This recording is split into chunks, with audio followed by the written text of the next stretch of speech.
Hello friends, welcome to my channel S Verma learning. I am ज्योति।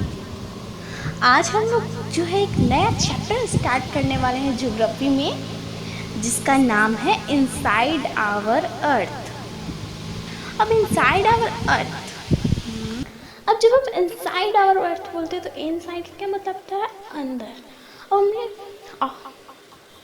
अब हमने पृथ्वी के बाहर तो बहुत सारी चीज़ें देखी कि पृथ्वी के ऊपर क्या माउंटेन्स है, प्लेटीज है, प्लेन्स है, वैले हैं, लिविंग ऑर्गेनिज्म है, बहुत सारी चीज़ें हैं हमारी पृथ्वी के ऊपर। बट उसके इनसाइड में क्या है, ये कभी हमने सोचा नहीं। देखो, मैंने यहाँ पे लिखा है अर्थ और उसके नीचे लिखा है, एक साइड लिखा है इनसाइड और दूसरी साइड लिखा है आउटसाइड। अब मैंने आउटसाइड में तो आपको बता दिया कि क्या होता है। अब क्या इसके इनसाइड में क्या होता है, इसके अंदर में क्या होता है। अब एग्जाम्पल के लिए एक गेंद होता है, और जो हम लोग गेंद खेलते हैं उसमें क्या होता है कि ऊपर से तो हम लोग उससे पूरा कवर रहता है, लेकिन अंदर से काट के देखोगे तो एकदम खोखला होता है। तो आप सोचो कि क्या अर्थ भी अंदर इसी तरह से खोखला है? अब ये तो हमें पढ़ने के बाद ही पता चलेगा कि अर्थ भी खोखला है या नहीं। अब मैं आपको यहाँ पे बता देती हूँ कि अर्थ बिल्कुल भी खोखला नहीं है, उसके अंदर बहुत सारी चीज़ें हैं। अब उसी के बारे में हम लोग डिस्कस करने वाले हैं कि आखिर अर्थ के अंदर क्या क्या चीज़ें हैं। यहाँ से हम लोग अपना फर्स्ट टॉपिक स्टार्ट करेंगे, that is interior of the earth. यानी कि अब क्या है, अर्थ के अंदर के बारे में हम लोग पढ़ने वाले हैं कि आखिर अर्थ के अंदर होता क्या है। बहुत ही एक्साइटेड चैप्टर है, बहुत ही मज़ेदार चैप्टर है। आप इसे अच्छी तरह से समझो, आपको बहुत मज़ा आने वाला है, बहुत इंटरेस्ट आने वाला है इसमें। ठीक है, अब जो हमारा अर्थ है उसे हम लोग किस तरह से समझेंगे? वायलेट एग के स्ट्रक्चर से। आपको स्क्रीन पर दिख रही होगी एक फर्स्ट में, आपको फर्स्ट पेज में क्या दिखा होगा? एक अर्थ का पिक्चर आपको दिख रहा है स्क्रीन पे, एक अर्थ का पिक्चर जिसको हमने एक उसका भाग जो है निकाल लिया है, और उसमें जो क्या क्या है वो हमने दिखाया है कि किस तरह से उसका जो फर्स्ट लेयर है एकदम पतला, वो क्या है? क्रस्ट। बस उस फिगर पे ध्यान मत दो, उसके सेकंड फिगर पे ध्यान दो, जहाँ पे एक को कंपेयरिंग किया गया है अर्थ के साथ, दोनों को इस तरह से मिला के बनाया गया। आप देखो, उसमें बहुत अच्छे समझ में आएगा। अब एक के ऊपर क्या होती है? एक पतली सी लेयर होती है जो कि बहुत स्ट्रॉन्ग होती है ना, जिसे हम लोग बॉयल करने के बाद छलते हैं, तो वो हमारे क्या हो जाता है? अर्थ का। अर्थ में भी उसी तरह से होता है, फर्स्ट में एकदम पतली सी होती है और वो बहुत स्ट्रॉन्ग होती है। तो उससे हम लोग क्या बोलेंगे? स्ट्रॉन्ग लेयर को हम लोग क्रस्ट बोलेंगे। समझ में आया? क्रस्ट किसे बोलेंगे? हमारा फर्स्ट लेयर क्या है? क्रस्ट। और हम लोग क्रस्ट किसे बोलेंगे? एक के ऊपर वाले लेयर को, जो कि बहुत स्ट्रॉन्ग होता है। समझ में आ गया क्रस्ट? अब देखो, इसके बाद है नेक्स्ट हमारा मेंटल। अब ये मेंटल देखो, एक में दिख रहा है, सेकंड में होता है ना वाइट वाला होता है ना ले। अब उसके बाद देखो, अब देखो ऊपर हमने क्या बताया? स्ट्रॉन्ग, एकदम पतला। अब उसके नीचे एक में होता है एकदम मोटा सा, क्या होता है? वाइट लेयर, थोड़ा मोटा होता है। उसी तरह से आपको अर्थ के फिगर में भी दिख रही होगी मोटा, उसे हम लोग क्या बोलते हैं? मेंटल बोलते हैं, मेंटल। समझ में आया मेंटल क्या होगा? जो हमारे जो लेयर्स है वो क्रस्ट के नीचे आता है, जस्ट नीचे, उसे हम लोग बोलते हैं मेंटल। तो आप फिगर में दिख रहा होगा आपको फिगर में मेंटल किस तरह से एग और अर्थ में कंपेयरिंग किया है। उसके बाद क्या आता है? कोर। अब ये देखो, उसके जस्ट नीचे एकदम लो है ना। अब अर्थ में आपको वो जो है मेंटल के नीचे दो दिख रहे होंगे कि सब बहुत होती है, लोअर मेंटल, वो मेंटल, बट यहाँ पे आपको सिर्फ कोर ध्यान देना। वो जो पूरा है उसे हम लोग क्या बोलेंगे? कोर बोलेंगे। आपको एक में जो येलो वाला होता है ना, यॉल्क, उसको हम लोग कोर बोलते हैं।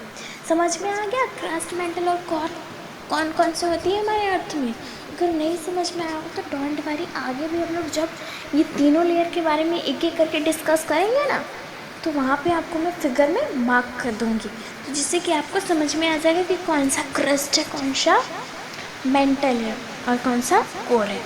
ठीक है, अब यहाँ पे हम लोग स्टार्ट कर रहे हैं क्रस्ट।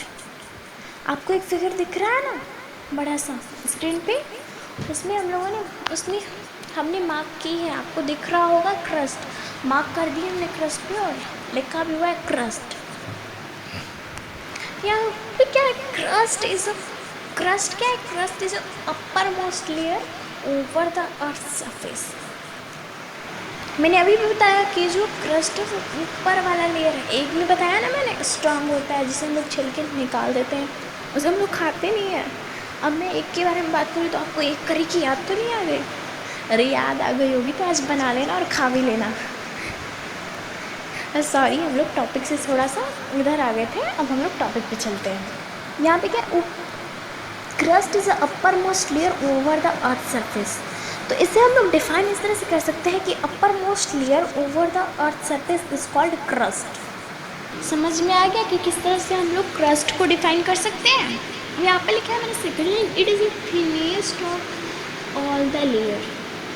अभी जो लेयर है क्रस्ट, वो बाकी सारी लेयर यानी कि मेंटल और कोर्स से एकदम सबसे थिनेस्ट, सबसे पतली लेयर है ये, यानी कि मेंटल और कोर्स से ये पतला है। मेंटल और इसके अलावा तो कोई लेयर ही नहीं ना, तो ये सबसे पतली लेयर है हमारे अर्थ में। समझ में आया? यहाँ पे about 35 kilometre on continental masses. अब आप सोच रहे होंगे कि भाई ये जो क्रस्ट है वो तो 35 किलोमीटर का होती है, पतली कैसे, सबसे पतली मैं बोल रही हूँ। तो मैं अब ये भी समझाती हूँ कि किस तरह से सबसे पतली लेयर है। देखो अर्थ में क्या होता है,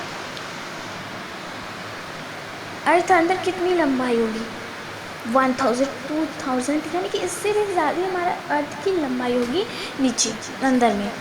और ये क्या है 35 किलोमीटर, और 35 किलोमीटर कितना हुआ ना, छोटा। और ये जो बाकी लेयर्स यानी कि मेंटल और कोर, ये इससे बहुत ज़्यादा हैं, मैं आपको आगे बताऊंगी, पहले आप यहाँ पे समझ लो। अब मैंने यहाँ पे लिखा है about 35 kilometre on the continental masses, और है only 5 kilometre on ocean crust. इसका मतलब क्या हुआ कि जो कॉन्टिनेंट यानी कि जो ज़मीन होती है ऐसी, यानी कि प्लेन, उसकी वहाँ पे कितनी होती है, वहाँ पे जो है वो 35 किलोमीटर इसका मास है। यानी कि जो प्लेन है उससे अंदर वहाँ से लेके 35 किलोमीटर तक क्या है, क्रस्ट है। कि कहाँ पे, प्लेन के बारे में मैं बोल रही हूँ, प्लेन के पास ऐसा है।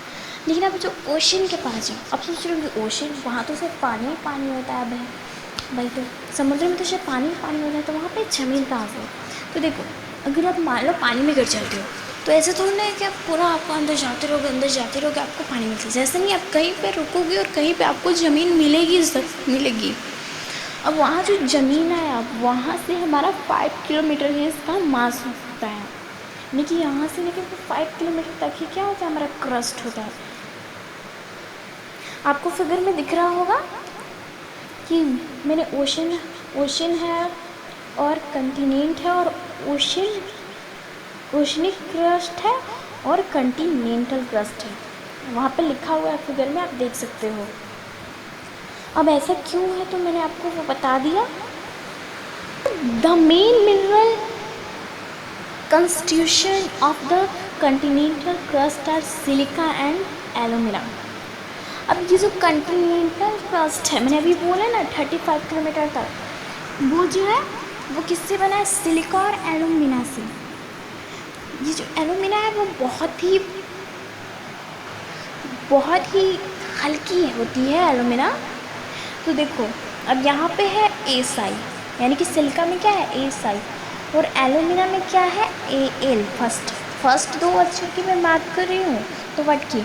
और यहाँ पे हमने नीचे लिखा है सो Sl प्लस Al, यानी कि सिलिका वाला Sl और एल्यूमिना वाला Al, इसका डू हो जाएगा सियाल।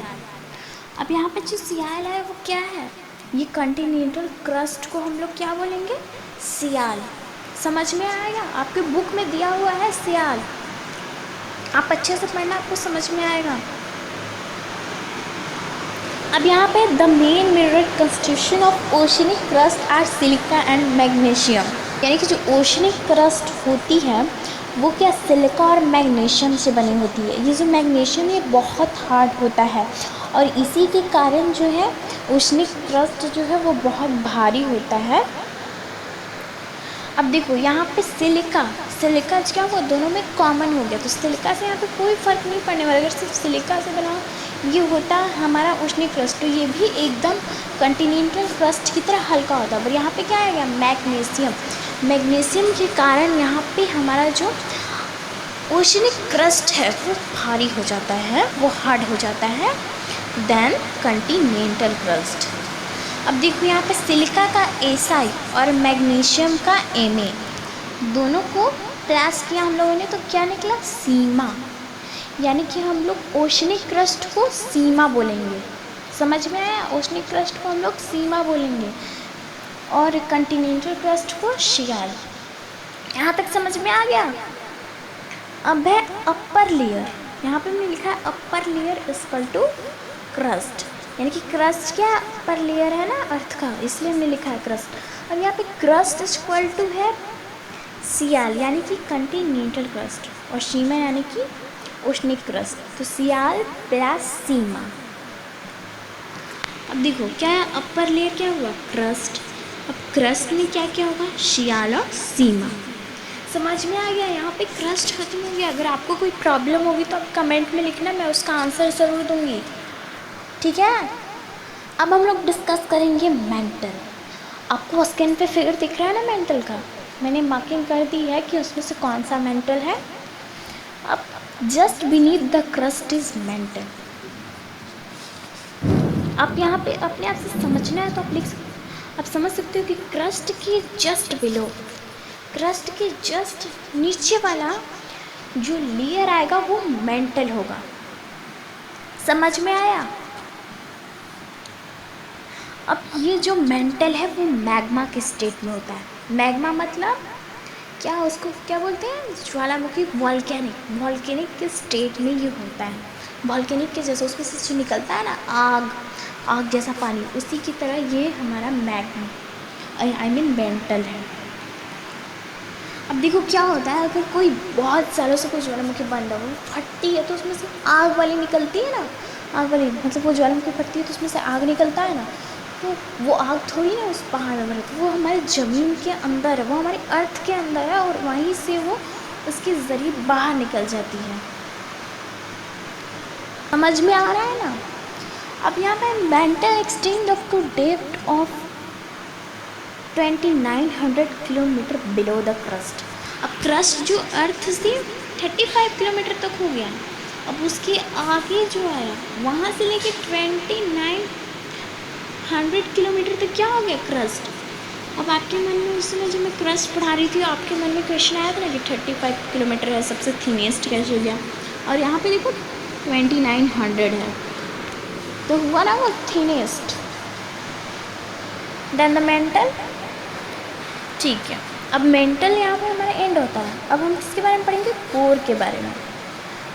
अब कोर क्या है, इनर मोस्ट लेयर है अर्थ का, तो इसे हम लोग डिफाइन कर सकते हैं, inner most layer in the earth is called core. आपको फिगर दिखी होगी, पहले मैंने अपनी कोर को किया है, अब वहाँ पे जो लोअर कोर, वो कोर, तो उस पर आपको ध्यान नहीं देना, सिर्फ मैंने मार्किंग करके जो कोर लिखा है उस पर ध्यान देना है। अब radius of the core is about 3500 kilometre.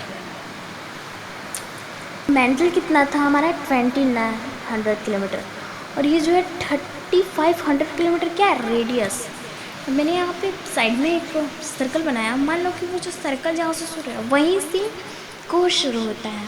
अब जो वहाँ पे लाइनिंग है वो हाफ हुआ, तो वो हाफ जगह से क्या है 3500 किलोमीटर है, तो उसके नीचे भी और 35 होगा, तो कितना हो जाएगा 700 किलोमीटर।